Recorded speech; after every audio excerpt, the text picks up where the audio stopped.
10 ലക്ഷത്തിന് മേലെ ആളുകൾ ഇതുവരെയും കേട്ടിട്ടില്ലാത്തൊരു പലഹാരത്തെ പറ്റിയിട്ടാണ് ഇന്നത്തെ വീഡിയോ. അപ്പോൾ അതിനായിട്ട് ആദ്യം കുറച്ച് ശർക്കര ഉരുക്കി ശർക്കര പാനീയമാക്കി മാറ്റി വെക്കുക. ഇനി വേറൊരു ചട്ടിയിലേക്ക് നമ്മൾ ചെറുപയർ വറുത്തു കോരുക. ഇതിൻ്റെ പേര് അറിയാവുന്നവർ എന്തായാലും കമൻറ്റ് ചെയ്യുക. വീഡിയോയുടെ അവസാനം ഞാൻ ഇതിൻ്റെ പേര് പറയുന്നതായിരിക്കും.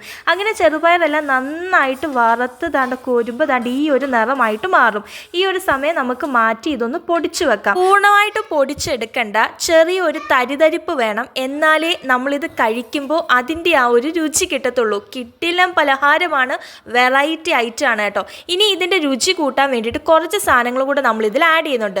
ചുക്ക്, ഏലക്കായ, കുറച്ച് ജീരകം, ഇവ മൂന്നും നന്നായി പൊടിച്ചെടുത്ത് ആ ഒരു പൊടിയാണ് ഇനി ഈ ഒരു ചെറുപയറിലേക്ക് നമ്മൾ ആഡ് ചെയ്യുന്നത്. ഇനി കാര്യം എളുപ്പമാണ്. എല്ലാം നന്നായിട്ട് മിക്സ് ആക്കിയിട്ട് നമ്മൾ മാറ്റി വെച്ചിരിക്കുന്ന ശർക്കര പാനീയം കൂടെ അങ്ങോട്ട് ഇതിലേക്ക് ആഡ് ചെയ്യുക. എന്നിട്ട് കൈകൊണ്ട് നന്നായിട്ട് മിക്സ് ആക്കുക.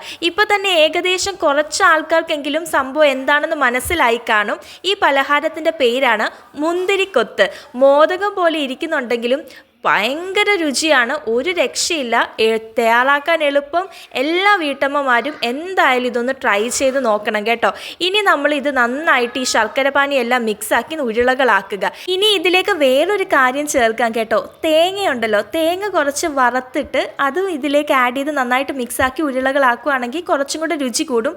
പക്ഷേ ഒരു കാര്യം പറയാലോ, ഇത് തന്നെ അടിപൊളി രുചിയായിരുന്നു, ഒരു രക്ഷയില്ല. വേണ്ടവർക്ക് അത് ആഡ് ചെയ്യാം. ഇനി നമുക്ക് ഈ ഉരുളകളാക്കിയതിനെ മുക്കി പൊരിക്കണ്ടേ, അതിന് വേണ്ടിയിട്ടൊരു ബാറ്റർ തയ്യാറാക്കാം. കുറച്ച് അരിപ്പൊടി എടുക്കുക, അതിലാവശ്യത്തിന് ഉപ്പും കുറച്ച് കളറിന് വേണ്ടിയിട്ട് മഞ്ഞൾപ്പൊടി ഇട്ട് നന്നായിട്ട് മിക്സ് ആക്കുക.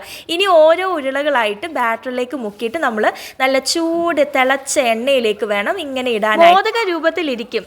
പലഹാരത്തിൻ്റെ പേര് മുന്തിരിക്കൊത്ത്. കഴിക്കുന്ന സമയത്ത് ചുക്കിൻ്റെ ആ എരിയും പിന്നെ ആ ശർക്കരയുടെ രുചിയും പിന്നെ കഴിക്കുമ്പോൾ നല്ല ക്രിസ്പിയാണ്. പിന്നെ ഇടയ്ക്കിടയ്ക്ക് ഇങ്ങനെ കടിക്കാൻ കിട്ടും. ആ ചെറുപയർ നല്ല പൊടിക്കാതെ നല്ല തരിപ്പോടാണല്ലോ നമ്മൾ അരച്ചെടുത്തത്.